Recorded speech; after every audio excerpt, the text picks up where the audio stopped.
नमस्कार, मैं हूं नगमा और आप देख रहे हैं मुकाबला।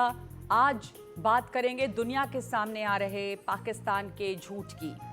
हम आपको बताएंगे कि पाकिस्तान कैसे अपने हथियारों को लेकर, अपनी मिसाइलों के बारे में, अपने हमले को लेकर, भारत को लेकर लगातार झूठ बोल रहा है। पाकिस्तान के झूठ को हमारी सेना ने सबूतों के साथ दुनिया के सामने रखा है। हमारे साथ इस पर बातचीत के लिए होंगे तमाम दिग्गज डिफेंस एक्सपर्ट्स, लेकिन चर्चा की शुरुआत से पहले दिखाते हैं आपको एक रिपोर्ट।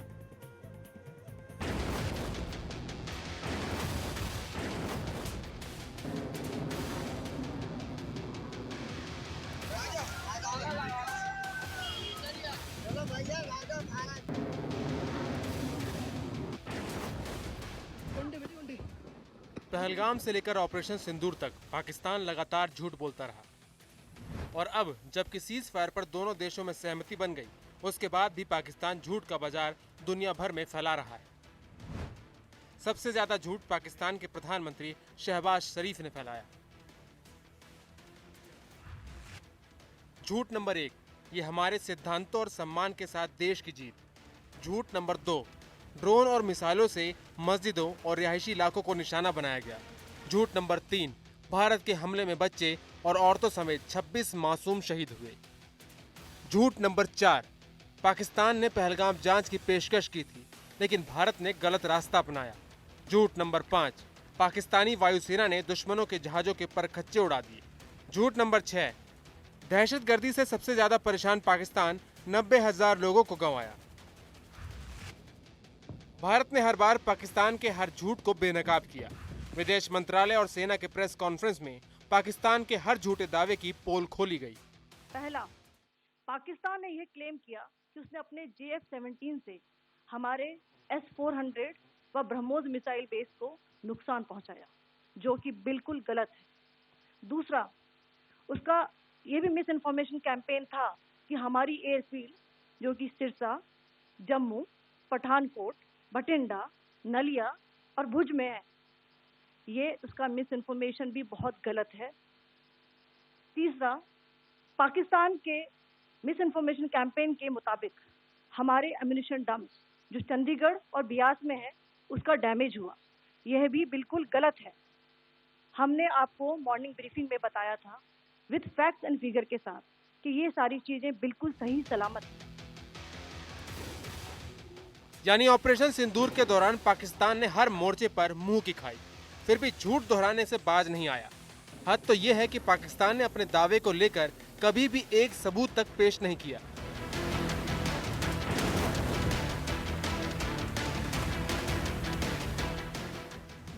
पाकिस्तान ने सारी सीमाएं लांघते हुए ये तक झूठ बोला कि भारत के हमले में पाकिस्तान के धार्मिक स्थलों को निशाना बनाया गया।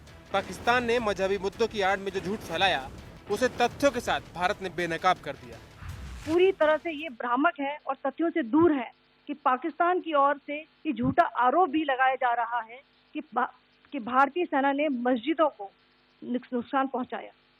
मैं इससे बिल्कुल स्पष्ट करना चाहती हूं कि India is a secular nation और हमारी सेना भारत के कॉन्स्टिट्यूशनल वैल्यूज की एक बहुत प्यारी झलक है। पाकिस्तान के साथ भारत ने सीज फायर पर सहमति तो जता दी, लेकिन उससे पहले हर मोर्चे पर पाकिस्तान के हर झूठ से पर्दा भी उठा दिया। जाहिर है, दुनिया जब भी पाकिस्तान पर भरोसा करेगी, उससे पहले हर बार उसके झूठ को आईने में रखकर कोई भी फैसला करेगी। Bureau report, NDTV India. तो पाकिस्तान ने लगातार झूठ बोला और एक एक करके भारत ने उस झूठ को दुनिया के सामने लाया है। मुकाबला में जो सवाल आज हम पूछ रहे हैं, जिस पर हम चर्चा करेंगे, आपको दिखाते हैं वो सवाल। बड़े सवाल क्या हैं इस वक्त? सवाल नंबर 1, पाकिस्तान अपने दावों के सबूत क्यों नहीं दिखा रहा है? कहाँ है वो सबूत? दूसरा सवाल है कि पाकिस्तान का झूठ बेपर्दा हुआ, दुनिया से माफी कब मांगेगा पाकिस्तान? पाकिस्तान ने झूठ के हथियारों से जीत की गलतफहमी क्यों पाल रखी है? ये भी एक बड़ा सवाल है। और सवाल है कि क्या पाकिस्तान के शस्त्रागार टूटी फूटी मशीनों का संग्रहालय हैं। तो ये इन सवालों पर हम चर्चा करेंगे और हमारे साथ इस पर बातचीत करने के लिए जो खास मेहमान मौजूद हैं आपको मिला दें। विंग कमांडर आलोक सहाय से रक्षा विशेषज्ञ मेजर जनरल संजय मेस्टन हमारे साथ जुड़े हैं। कॉमोडोर जी.जे. सिंह, साथ ही वीरेंद्र गुप्ता जो पूर्व उप महानिदेशक हैं IDSA के। बहुत धन्यवाद आप सभी का हमारे साथ शामिल होने के लिए। मेजर जनरल संजय मेस्टन, पहला सवाल मैं आपसे ही करना चाहती हूं कि जो पाकिस्तान का झूठ है वो दुनिया के सामने भारत ने रखा है, लेकिन इस झूठ के सहारे पाकिस्तान अपनी जीत का डंका बजा रहा है। इसको सामने लाने के लिए भारत की क्या रणनीति और होनी चाहिए?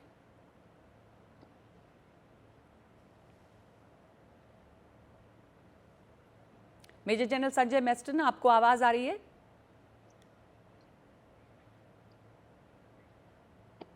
कॉमोडोर जी.जे. सिंह, अगर मैं आपसे शुरू करूं, आपकी प्रतिक्रिया इस पर क्या है? जिस तरह का झूठ पाकिस्तान फैला रहा है, एक मिस इन्फॉर्मेशन कैंपेन भी है, भारतीय सेना ने इसको सामने रखा है बार बार करके और सबूत दिए, लेकिन पाकिस्तान अपने किसी भी दावे का कोई सबूत सामने नहीं ला रहा है। अगर जो उसकी बातें उसमें सच्चाई है तो सबूत भी रखना सामने चाहिए।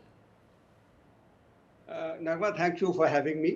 पहले तो मैं ये कहूंगा कि ये जो वो झूठ फैला रहा है, एक इसलिए है क्योंकि उसके पास जो अपनी होम कॉन्स्टिट्यूएंसी अपने लोगों को बताने के लिए कुछ नहीं, वो इसको बहुत मार पड़ी है। मैं तो ये बड़े एसेंस में, बड़े थोड़े शब्दों में कहूंगा कि हमने ये प्रूव कर दिया है पाकिस्तान को, खास करके उनके जो आतंकी गुट हैं, कि आप ये समझ जाइए कि हम आपको जानते हैं कि आप कौन हैं और कहां पे हैं। और ये एक समय आ चुका है कि आप ये समझ जाइए कि जहां पे भी आप अपने आप को छुपाएंगे, हम वहां ढूंढकर आपको मारेंगे। जो एक बड़ी स्ट्रॉन्ग मैसेजिंग गई है। तो क्या पाकिस्तान का झूठ जो है वो बेपर्दा हो पाया है दुनिया के सामने? विंग कमांडर आलोक सहाय, आपकी प्रतिक्रिया? जी हाँ जी, नगमा जी, सबसे बड़ा झूठ जो उनका बिल्कुल बेपर्दा हो गया है वो ये है कि इंटरनेशनल टेररिस्ट लीडर्स के मारे जाने पर उनके उनके शव यात्रा में आप देखिए कि स्टेट ऑफिशियल्स और सेना के अधिकारी शामिल हुए। पूरी वीडियो है इसकी। उन्होंने फातिहा पढ़ा। प्राइम मिनिस्टर और प्रेसिडेंट ऑफ पाकिस्तान के तरफ से रीत लेइंग किए गए उनके शवों पर। अब इससे बड़ा सबूत दुनिया को क्या मिलेगा कि किस तरह से टेररिस्टों की पूजा करता है पाकिस्तान।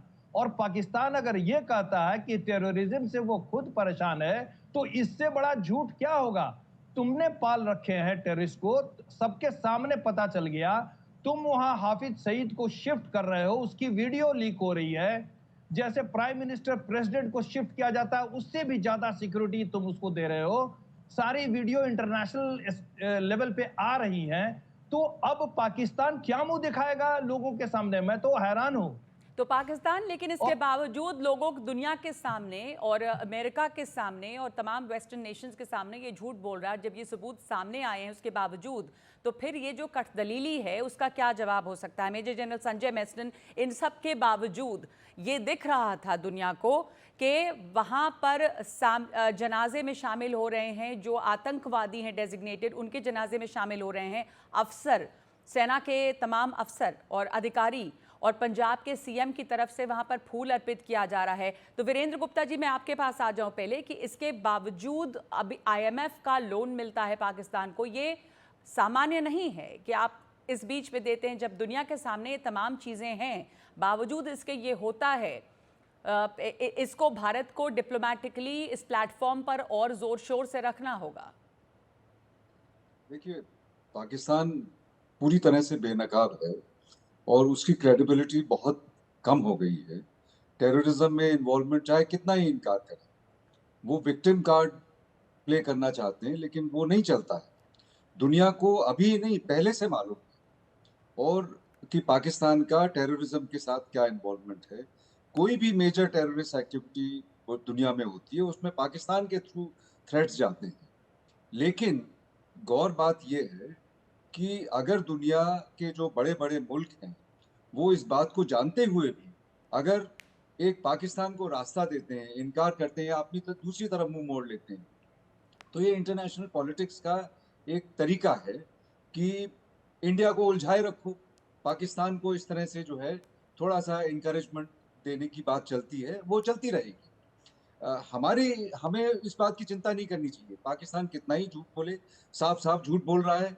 और ये इससे एक बात और नजर आती है कि जो नेचर ऑफ वॉरफेयर है नगमा जी, वो चेंज हो गया आज की तारीख में। आज की तारीख में हमने देखा कि हवाई जहाज इस्तेमाल नहीं हुए, हमारे नेवल प्लेटफॉर्म्स और हमारे एयरक्राफ्ट कैरियर्स इस्तेमाल नहीं हुए, ड्रोन्स का इस्तेमाल हुआ, मिसाइल्स का इस्तेमाल हुआ, एयर डिफेंस यूनिट्स का इस्तेमाल हुआ। और इंफॉर्मेशन वॉरफेयर पाकिस्तान की तरफ से बहुत मजबूती से इंफॉर्मेशन वॉरफेयर हमारे अगेंस्ट किया गया, तो ये तो होना ही था। हमको इस बात पे फोकस करना चाहिए नगमा जी कि हमारे को इंडिया के हिसाब से क्या फायदे हुए, बहुत ज्यादा फायदे हुए।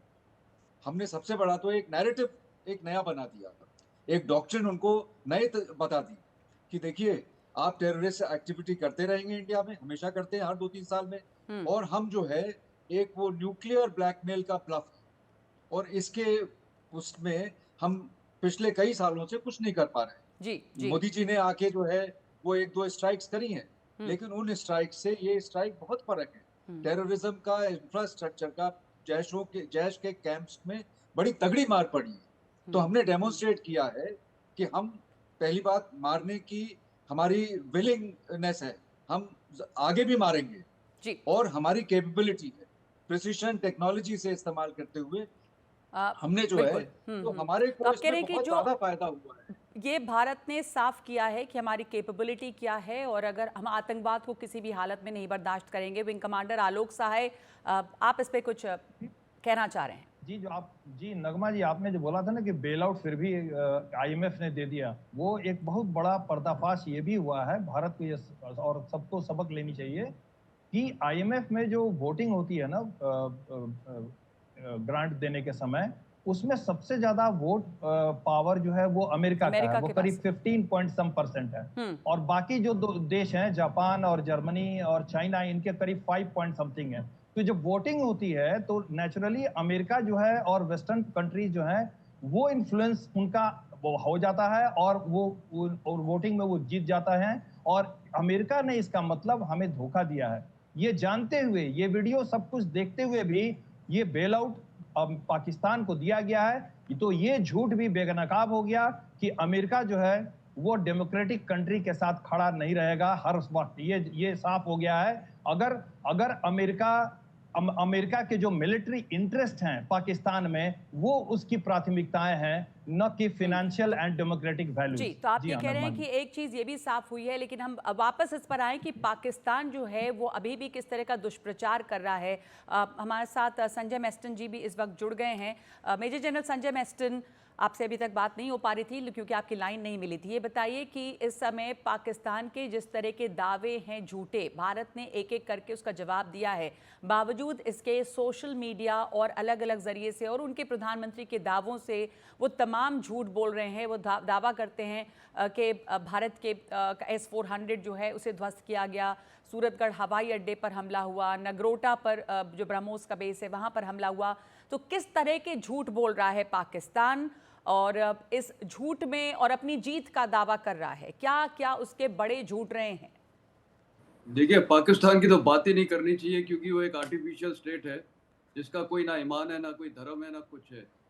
शुरू से वो झूठ बोलता है और 1948 से लेके आज तक, वो 1948 में जब उसने कश्मीर इन्वेजन किया था और कितने धोखाधड़ी वो बलूचिस्तान में किया, वहाँ पर 227 दिन की वहाँ पर वो उनकी इंडिपेंडेंट फ्रीडम मूवमेंट थी, इंडिपेंडेंस था उस देश का, उसको भी ले लिया, खैबर पख्तूनवा। तो ये देश का तो कोई ईमान ही नहीं है। अब जहाँ तक ये झूठ का सवाल है, हर बार ये झूठ बोलते आए। उन्होंने तो ये भी डिनाई किया था अमेरिका को पूरे समय, यही अमेरिका को जिसने अभी IMF लोन क्लियर किया है कि वो बिन लादेन वहाँ पर है। और वो अमेरिका का प्रॉब्लम क्या है, वो उनको बीच पे कुछ 1-2 देता है और 10 उनको स्ट्राइक भी करता है। पूरी 9/11 की स्ट्राइक कहाँ से शुरू हुई थी पाकिस्तान में, वर्ल्ड ट्रेड सेंटर की स्ट्राइक की प्लानिंग कहाँ से हुई थी, सारे रिसोर्सेज कहाँ थे पाकिस्तान में, दुनिया के सारे टेररिस्ट पाकिस्तान में हैं। तो अमेरिका को ये इन्होंने पता नहीं ऐसा वो जूझ के रखा हुआ है कि वो एक दो टेररिस्ट देते हैं। मेरे को याद है अफगानिस्तान में जब ये 2022 में अल जवारी को मारा था, ये इन्होंने इंटेलिजेंस दी थी जब वो अपनी बालकनी में खड़ा था और वो अमेरिका ने वो अलकायदा लीडर को मारा था। तो पाकिस्तान हमेशा झूठ बोलता है और इस टाइम भी इतना झूठ बोल रहा है। अब ये वाला जी। झूठ तो मतलब हंसने लायक है। हम्म। इंडिया ने जितनी मिसाइल्स लॉन्च की, या तो वो अमृतसर में गिरी या गोल्डन टेम्पल के पास गिरी, और उसके बाद उड़ती हुई वो अफगानिस्तान में गई। मतलब ये तो लाफेबल है। हम्म। ये इस कंट्री का स्टैंडर्ड है। लेकिन कल एक बात अच्छी चीज हुई है कि उनके प्राइम मिनिस्टर ने तो एक्नॉलेज कर दिया। वो कल रात का जो इनका स्पीच था कि हमारे को इतनी क्षतिग्रस्त हुई है, हमारे ये जितने भी डिपोज थे आर्म्स एम्यूनिशन के डम्प्स, वो सारे बर्बाद हो गए, जी। एयरफील्ड जी। बर्बाद हो गए। हम्म। तो पहली बार है उन्होंने माना तो है कि हमारा सब कुछ डिस्ट्रॉय हुआ है। तो और आप जिस बात को कह रहे हैं कि उन्होंने ये माना कि सब कुछ डिस्ट्रॉय है, कॉमेडोर जीजे सिंह हम अपने ग्राफिक के जरिए एक ये भी दिखा रहे हैं कुछ बड़ी बातें कि किस तरह से उनकी जो आर्म्ड कैपेबिलिटी है उसकी भी पोल खुली है। तो उस बारे में थोड़ा हमें बताएं कि पाकिस्तान की जो आर्म्ड कैपेबिलिटी रही, जैसे कि यहाँ पर मिसाइल एक सिरसा में उसे नष्ट किया गया, फतेह 2 मिसाइल जो थी उसे यहाँ पर नष्ट किया गया, और पाकिस्तान के जो रक्षा इंफ्रास्ट्रक्चर है उसके बारे में भी क्या बातें सामने आई हैं इससे? देखिए, सबसे पहले बात हमें एक समझनी चाहिए। मैं पहले ये कहूँ कि जैसे एम्बेसडर अमरिंदर गुप्ता जी कह रहे थे कि मिलिट्री वॉरफेयर के साथ इंफॉर्मेशन वॉरफेयर भी होता है। अब हमने उनकी ये मिसाइल को तो गिराया है, इसमें दो राय नहीं है। हमने बड़ी इफेक्टिवली उनके जितने एयर डिफेंस सिस्टम थे, जहाँ एयरफोर्स के डेपो से एमुनेशन के न्यूट्रलाइज किए हैं। बहुत सी चीजें हमने उनकी न्यूट्रलाइज की हैं। मगर मैं जैसे पहले कह रहा था कि एक चीज होती है कि झूठ जो है, पाकिस्तान अपनी कॉन्स्टिट्यूंसी को बेवकूफ बना रहा है। उनकी होम कॉन्स्टिट्यूंसी की कंजम्पशन के लिए वो जो बोल रहा था, जो उनका जो मनोबल है उसकी फौज का, जहाँ उनके लोगों का, वो बना रहे। ये हमें अपनी कैलकुलेशन में लेना चाहिए। ये बहुत जरूरी है, क्योंकि हमें एक बड़े बैलेंस तरीके से देखना चाहिए कि हमने उनको किया तो है बिल्कुल, जैसे कि अभी विंग कमांडर साहब बता रहे थे। ये अमेरिका की दोहरी बात है कि उन्होंने पाकिस्तान को एक आईएमएफ से बड़ा लोन 1.3 बिलियन डॉलर का दिलवा दिया, क्योंकि अमेरिका का जो इन्फ्लुएंस है, जिसको हम इन्फ्लुएंसर्स कहते हैं, 15% कह रहे थे, वो बहुत बड़ा आईएमएफ के, फिर भी उन्होंने दे दिया। वो क्यों किया? जी। एक तो बात यहाँ पे ये आ जाती है कि ये नकाब हुआ अमेरिका इस बात में। हमें हमारे अमेरिका के साथ भी जो बातचीत रखनी चाहिए, बड़े ध्यान से रखनी चाहिए। और इसका फायदा जो है, जो भी सीज फायर हुई है, हमें ये भी नहीं भूलना चाहिए कि फायदा, मैं समझता हूं कि पाकिस्तान ने टाइम को खरीद लिया है। वो भागा, जरूर भागा है। वो तो अमेरिका के जाके उसने पैरों को छुआ के मेरी और सऊदी अरेबिया को बोला है, घुटनों पे आया है पाकिस्तान, और कहा कि मेरी सीज फायर कराओ, नहीं तो मेरी रीढ़ की हड्डी टूट गई है। क्योंकि जिस लेकिन जब तरीके से शहबाज शरीफ अपनी ही जनता को केटर करने के लिए, जैसा आप सही कह रहे हैं कि अपनी जनता को केटर करने के लिए, अपने वोटर्स को दिखाने के लिए ये बताते हैं कि कैसे भारत के खिलाफ जंग जीत लिए, ये भी एक बहुत बड़ा झूठ है जिसे दुनिया को भी समझना होगा। जी हाँ, ये जो बात मैं आपको कह रहा था, टाइम उसने खरीद लिया है। वो टाइम के अंदर ये पैसे को कहाँ लगाएगा, ये देखने वाली बात होगी। और अपने आप को उसने एक्सपोज जो किया है, वो हमने उनके अपने कामों में देखा है कि उसका कोई सिस्टम जो है वो इफेक्टिवली उनको नहीं बचा सका। इसमें कोई दो राय नहीं है। हमारी ताकत इतनी थी कि हमने उसको एक्सपोज कर दिया है। और जो मगर मैं जो कह रहा, मैं जो जी। की बात रख रहा हूं कि वो ये है कि कॉरस्पॉन्डिंगली उसने, देखिए कितने शातिर दिमाग से, उसका ये बड़ी कनिंगनेस है, उसकी बड़ी एक छात्र दिमाग चलता है। उसने जाके कैसे अपने घुटने टेक के एक सीज फायर खरीद लिया, टाइम खरीद लिया। मैं कह रहा हूं वो हमें थोड़ा कैलकुलेशन करनी पड़ेगी, क्योंकि हमें ये जो भी हमने कांड किया है बहुत इफेक्टिवली, मैं जैसे कह रहा था, हमने उनको दबाया है, थप्पड़ ऐसा मारा है कि उसको दिल के अंदर डर बैठ गया है कि वो आगे से कहीं ऊपर उठ ना जाए। हमारा देश ही ना खत्म हो जाए, जी, एग्जिस्टेंस ही ना तो हो जाए। एक इसकी जो रक्षा कैपेबिलिटी है उसके बारे में मैं मेजर जनरल संजय मेस्टन अगर आपसे पूछूं कि जैसे हम ग्राफिक में भी अपने दिखा रहे हैं कि जो मिसाइल हमला हुआ उसमें दिखा कि एक तो ये भी दिखा कि उत्पादन खराब है, जो जिस तरह के ड्रोन आए और गिरते गए, खराब हार्डवेयर है, वो समझ में आया। तो किस तरह से जो रक्षा इंफ्रास्ट्रक्चर है उसके बारे में क्या बातें सामने आ रही हैं और उसके झूठे दावे, उनकी पोल किस तरह से खुली है? और देखिए, 2 पॉइंट्स हैं। पहला पॉइंट तो आपने पूछा था कि उनके प्राइम मिनिस्टर बोल रहे हैं हमने ये जीत ले ली, अब और लोगों को बता रहे हैं। उनके लोग मानेंगे कैसे? कल तो उन्होंने खुद कबूल किया कि हमारे पे भारत ने इतना डैमेज किया, सब कुछ डिस्ट्रॉय कर दिया है। तो जो हर चीज़ में उसका डैमेज हुआ है, तो वो जीत कैसे सकता है? तो उनके लोग बेवकूफ़ नहीं है, वो भी समझते हैं और उनको पता है वो कल मुनीर के लिए कितना धन्यवाद दे रहा था, किस चीज़ के लिए धन्यवाद दे रहा था। मेरे को तो समझ ही नहीं आया बार-बार कि वो जनरल मुनीर का धन्यवाद क्या किया? उसने तो अपने देश को ऐसी आग में झोंक दिया है कि आज वो कहाँ से और कहाँ तो जनरल मुनीर का धन्यवाद देके भी वो एक नैरेटिव बना रहे हैं अपने लोगों के बिल्कुल, लिए। बिल्कुल। पर अभी जो आपने सवाल किया, देखिए जहाँ तक इक्विपमेंट और ये मिलिट्री हार्डवेयर का सवाल है, पाकिस्तान किसके ऊपर डिपेंडेंट है? 80% उसके जो भी इक्विपमेंट है, मिलिट्री हार्डवेयर है, वो सारा चीन से आ रहा है। चाहे JF-17 फाइटर्स हैं या जो HQ-9 ये एयर डिफेंस सिस्टम है, बड़ा बोस्ट कर रहा था। पर ये चीन ने जो ये बनाए हैं सिस्टम, जैसे HQ-9 है, ये रशिया से S-300 उन्होंने लेके वो जो पुराना अभी हो गया है, आउटडेटेड हो गया है, उसको लेके उसकी रिवर्स इंजीनियरिंग करके हाइब्रिड सिस्टम बना के बनाया है और दिखाया कि ये बड़ा अच्छा सिस्टम है और बेचा किसको? पाकिस्तान को। पाकिस्तान बहुत खुश था 2021 में ये सारा इक्विपमेंट ये जो HQ-9 इसको इंडक्ट किया गया था। 4 साल के बाद उसकी अभी पता चल गया एफिकेसी क्या है। तो कहने का मतलब है, और भारत का भी आप मिलिट्री हार्डवेयर देखिए, चाहे ड्रोन्स हो, चाहे एयरक्राफ्ट्स हो, चाहे मिसाइल्स हो, कितनी प्रिसिशन ओरिएंटेड है। अपने मतलब पूरी दुनिया हैरान हो गई होगी कि जो फर्स्ट डे हमने स्ट्राइक की थी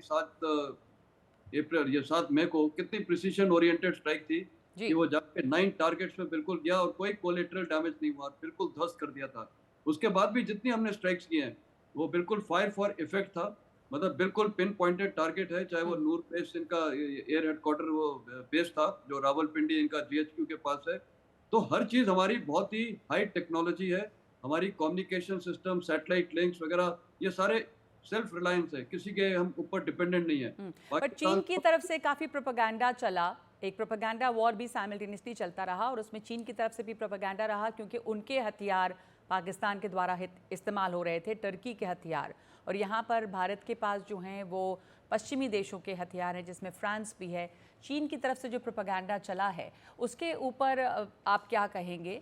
उनके हथियारों का लगातार एक तरह से मजाक बनाया है। कमांडर आलोक, विंग कमांडर आलोक सहाय, आपने भी देखा होगा ये कि पाकिस्तान के जो हथियार थे वो चीनी हथियार थे और उनकी असलियत क्या थी, लेकिन एक प्रोपेगेंडा चला जिसमें चीन भी शामिल रहा बहुत कि उनके हथियार कैसे कामयाब हो रहे हैं और एक तरह से वो टेस्ट कर रहे थे। तो ये जो झूठ है इसको भी सामने लाना ज़रूरी है कि इसमें सच्चाई क्या रही।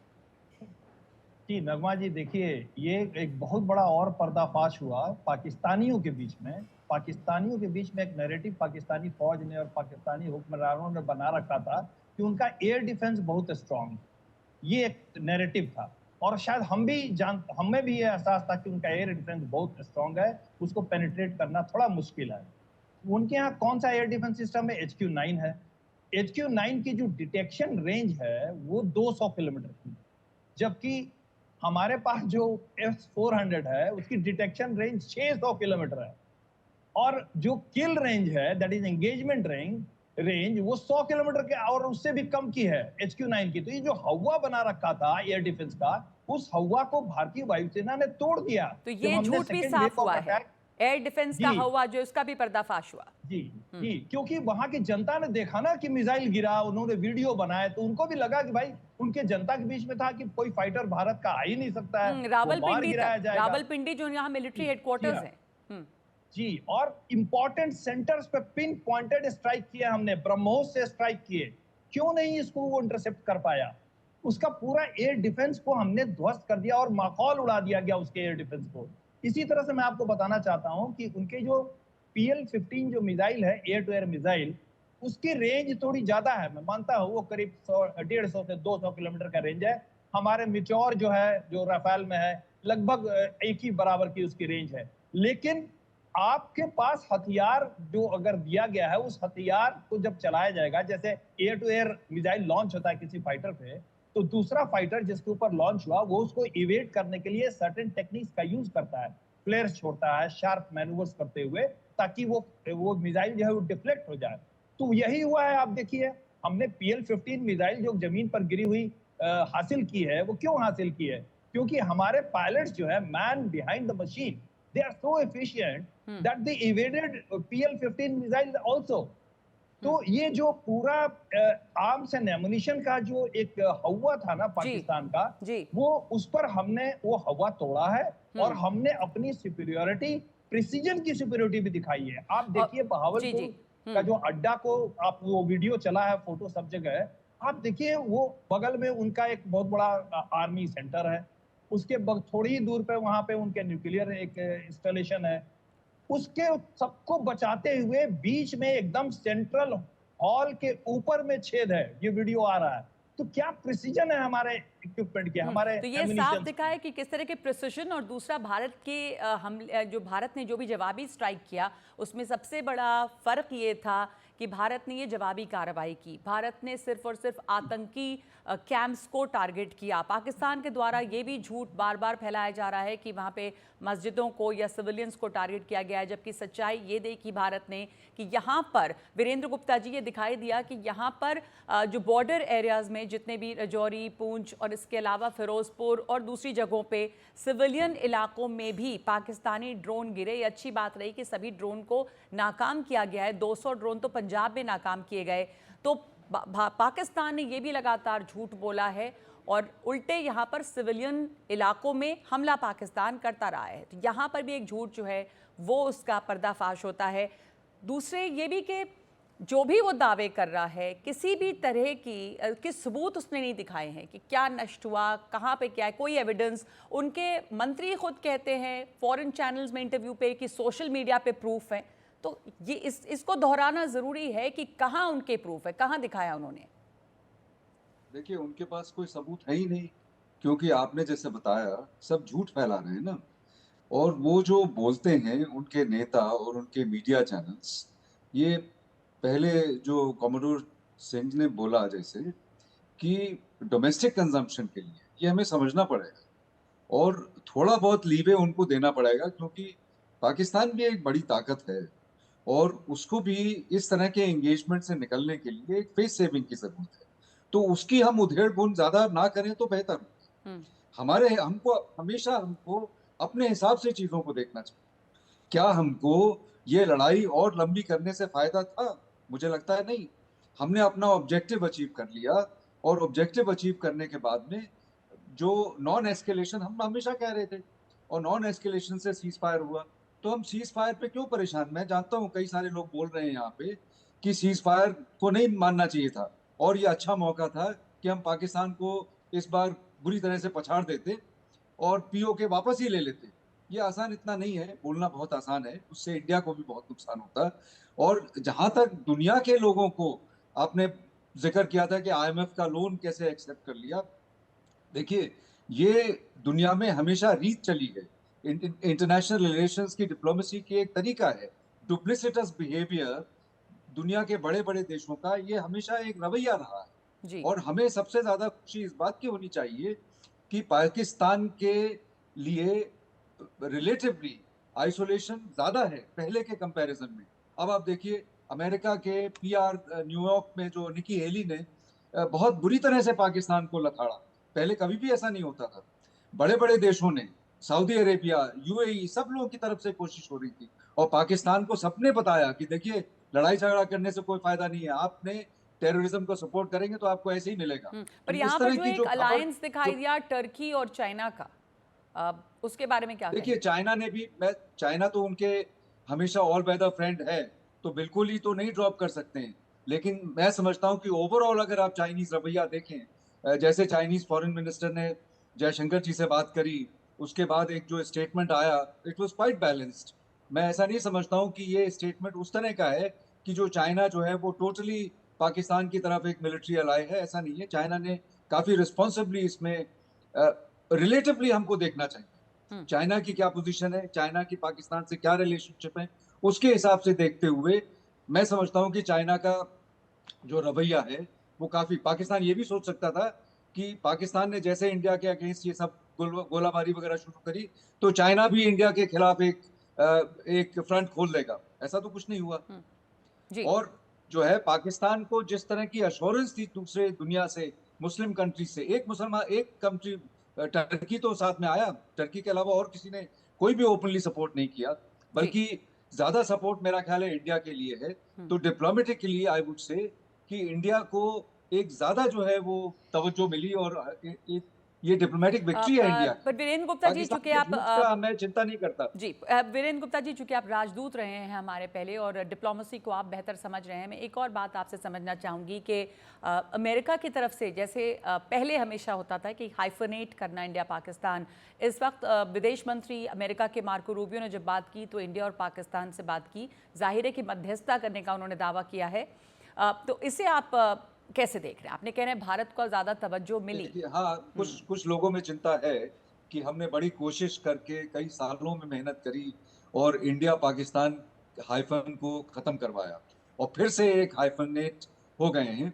मैं इस बात पे ज्यादा चिंता नहीं करता हूँ क्योंकि इस प्रेजेंट कॉन्टेक्स्ट में अमेरिका का रोल, ये इंडिया पाकिस्तान की जो चिंगारियां चल रही थी और लड़ाई झगड़े चल रहे थे, गोलाबारी दूसरी दोनों तरफ से, तो ये अपने आप रुकने वाली नहीं थी जी तो तो आप कह रहे हैं कि इसके ऊपर ज्यादा तवज्जो नहीं देना चाहिए। ये जरूर है कि पाकिस्तान दुनिया के सामने एक बार फिर से बेनकाब हुआ है और ज्यादातर जो देश हैं वो उसके साथ नहीं थे। ये जरूर है कि चाइना उसका हमेशा से ऑल वेदर फ्रेंड रहा है, तो उसका कुछ ना कुछ समर्थन वहां पर था। एक दूसरे एंगल पे भी लड़ाई अब लड़ी जाती है, वो है सोशल मीडिया पे और इंफॉर्मेशन वॉरफेयर, तो वो बहुत बड़ी रही। संजय मेस्टन जी, भारत ने कितनी मैं कहूँ तो एफिशिएंटली इस बार इंफॉर्मेशन युद्ध को काउंटर किया है, क्योंकि बड़ी तेज़ी से पाकिस्तान से, दूसरी जगहों से, फेक हैंडल से तमाम तरह की खबरें आती रही, प्रोपेगेंडा वीडियोस, ये तमाम चीज़ें। तो इस फ्रंट पे पाकिस्तान के झूठ को नाकाम करने में कितने सक्षम रहे हम इस बार? और देखिए, हम लोग काफ़ी सक्सेसफुल रहे हैं। इंफॉर्मेशन वॉरफेयर तो एक फैक्ट है, ये दोनों कंट्रीज करती हैं। परसेप्शन मैनेजमेंट वगैरह ये रशिया यूक्रेन में भी आपने देख लिया और इजराइल हमास में भी, तो ये तो पूरी दुनिया करती है और हमने भी इस पर भी माहिरता कर ली है। नंबर 1 तो ये जो हमारी प्रेस ब्रीफिंग्स होती थी वो इटसेल्फ बहुत क्लियर और प्रिसाइज होती थी, क्योंकि हम जो भी चीज़ देते थे वो एविडेंस के साथ देते थे। जहाँ तक पाकिस्तान का सवाल है, वो जहाँ वो DG ISPR देते थे या इनके कोई भी सोशल मीडिया में चल रहे थे, उसको भी आप देखिए कि वहाँ के लोग उसको इसलिए नहीं मानते थे क्योंकि वो कोई एविडेंस के साथ बैक नहीं था। आज की दुनिया को चाहिए प्रूफ, बिना प्रूफ के कोई नहीं मानता है। तो जहाँ प्रूफ है उसके साथ लोग बोलेंगे कि यस ये बिल्कुल सही चीज़ है। तो हमारा इंफॉर्मेशन वॉरफेयर में एक तो ये जो डेली प्रेस ब्रीफिंग और कई बार दिन में 2-2 बार भी हुई हैं, ये बहुत थी और इसको हर एंगल से दिया गया डिप्लोमेटिकली। पूरा एक overall review of the situation था और उसके बाद स्पेसिफिक्स में ये जो ऑन ग्राउंड सिचुएशन थी, जो आर्मी और एयरफोर्स की जो 2 महिलाएं ऑफिसर थी उन्होंने दिया। तो कहने का मतलब है ये बहुत अच्छी चीज़ थी।